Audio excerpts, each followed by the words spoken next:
Today's topic is earthworms, which are abundant in Japan. I'll show you how to summon earthworms. In the middle of Florida's Apalachicola National Forest, a bizarre, almost magical scene is unraveling. Sliding a metal strip over a wooden stake, a master summoner is sending deep croaking noises reverberating through the area.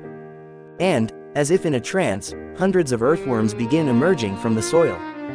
This is worm grunting, also called worm charming or fiddling. It's a tradition that's been practiced for more than a century, but its inner workings were a mystery until only recently. Worms collectively undertaking an underground exodus seems especially unbelievable when you consider how vulnerable this makes them. So why is surfacing worth the risk?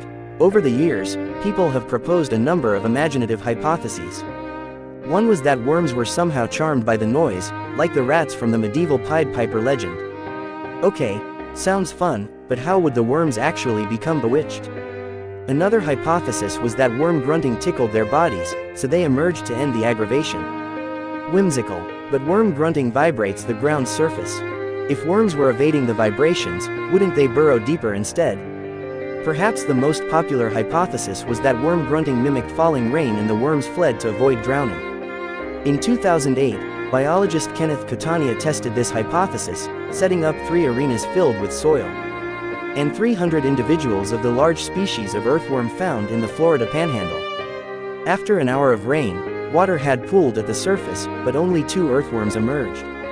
The rest remained buried and healthy. So, unlike those containers, this hypothesis just didn't hold water. Catania decided to explore another route of inquiry. In 1881, Charles Darwin published his final work, a bestseller that rivaled his most well-known books at the time. The Formation of Vegetable Mold, through the action of worms, with observations on their habits. Yes, it was literally called that, and it was the culmination of 40 years of earthworm investigations.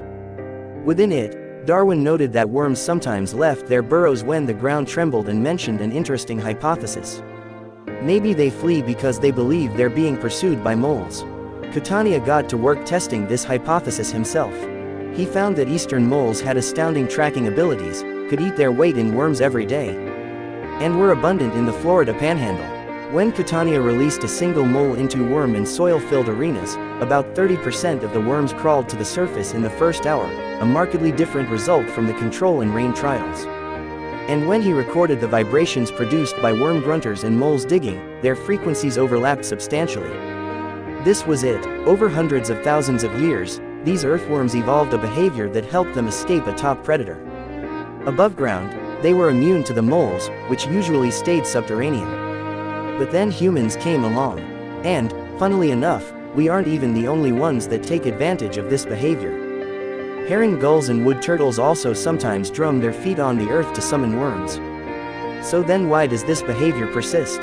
Scientists think it's beneficial for a prey species to maintain its adaptations against a more frequent predator, even if it makes it more vulnerable to a rarer one. Many insects, for example, use flight to avoid predation. But painted redstarts take advantage of this.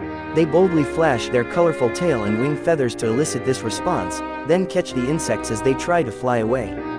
It seems the prey species' response remains simply because it's beneficial most of the time. For over a century, humans in the southern US, the UK, and elsewhere have been unknowingly exploiting the worm's escape response. The current world record for most worms charmed was set by a 10-year-old British girl in 2009. Wiggling a fork in the ground and hitting it with a stick, she made 567 worms surface in just 30 minutes. Charming, really.